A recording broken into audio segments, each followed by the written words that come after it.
आध्यात्मिक जगत में पाकिस्तान कोई वास्तविकता नहीं है। या तो उसका भारत में विलय होगा या पाकिस्तान इतिहास से समाप्त होगा, हमेशा के लिए समाप्त होगा। विभाजन की त्रासदी तक पहुंचाने की एक कथा वही है जो पहले जातीयता के नाम पर होता था, जातिवाद के नाम पर होता था। आज वही कार्य, वही कृत्य, वही कारनामे राजनीतिक दलों के स्तर पर जातीयता का नग्न तांडव करके फिर उसी विभाजन की ओर ले जाने की कुत्सित चेष्टा की जा रही है। परिणाम क्या है? परिणाम आप सबके सामने फिर वही है। परिणाम फिर आपके सामने वही है। तिथि बदली है, लेकिन चेहरे बदले होंगे, लेकिन घटनाओं का स्वरूप उसी प्रकार का है जो 1947 में हुआ था। वही तो पाकिस्तान में आज भी हो रहा है। वही तो पूर्वी पाकिस्तान कहा जाने वाला आज का बांग्लादेश में वही तो हो रहा है। उस समय 10 लाख हिंदू एक साथ काटे गए थे। हिंदू, सिख सभी थे, एक साथ काटे गए थे। और आज भी वही आगजनी, वही तोड़फोड़, वही लूटपाट, बहन और बेटियों के साथ वही अत्याचार, उसी प्रकार की त्रासदी का दृश्य आज भी हम सबके सामने है। और इस सब के बावजूद इस प्रकार के कार्यक्रमों को केवल एक औपचारिकता बना करके हम लोग केवल अपनी बात करने तक सीमित हो जाते हैं। आखिर कब इतिहास की इन गलतियों से हम सबक सीखेंगे? और आज मैं आप सबसे यही कहने के लिए आया हूं।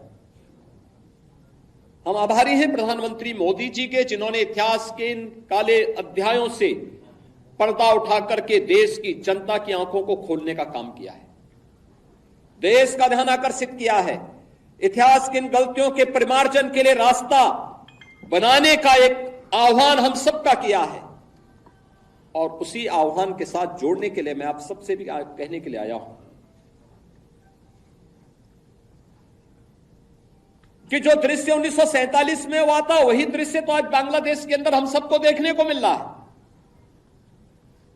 1.5 करोड़ हिंदू किस तरीके से बांग्लादेश के अंदर आज चिल्ला चिल्ला करके अपने आप को, अपनी अस्मिता को बचाने के लिए गुहार लगा रहे हैं। और दुनिया के मुंह सिले हुए कथित सेकुलरिस्ट भारत के अंदर भी इनके मुंह सिले में एक भी शब्द इनका नहीं निकल रहा है,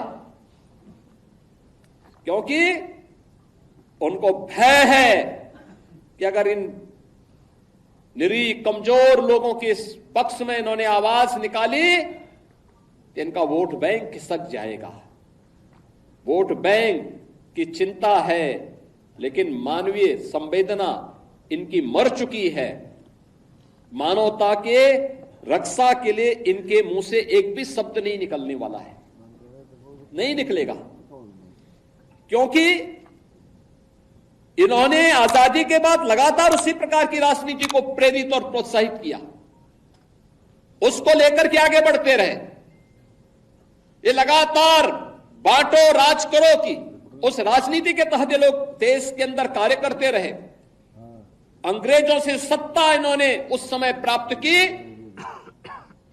ये वास्तव में भारत की सत्ता का नेतृत्व नहीं कर रहे थे, बल्कि अंग्रेजों के ही, ब्रिटिशर के ही मानस पुत्रों के रूप में इन्होंने भारत की सत्ता को उस रूप में संचालन करना शुरू किया जैसे ब्रिटिशर इस देश के अंदर कर रहे थे। और आज उसी का दुष्परिणाम यह देश लगातार चुकाया है, अखंड हिंदुस्तान चुकाया है।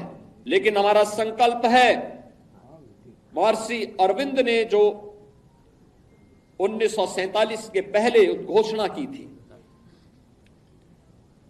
आजादी की देश की विभाजन की त्रासदी आजादी के मिलने के बाद अक्सर उन्होंने इस बारे में अपनी चिंता व्यक्त भी की। और उन्होंने इस बात को कहा था कि आध्यात्मिक जगत में पाकिस्तान कोई वास्तविकता नहीं है। या तो उसका भारत में विलय होगा या पाकिस्तान इतिहास से समाप्त होगा, हमेशा के लिए समाप्त होगा।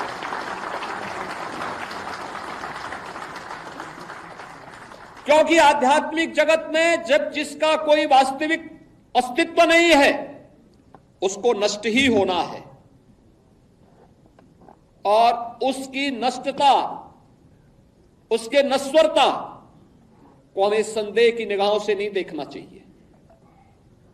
हमें मानना चाहिए ये होगा, लेकिन इसके लिए हमें भी तैयार होना होगा।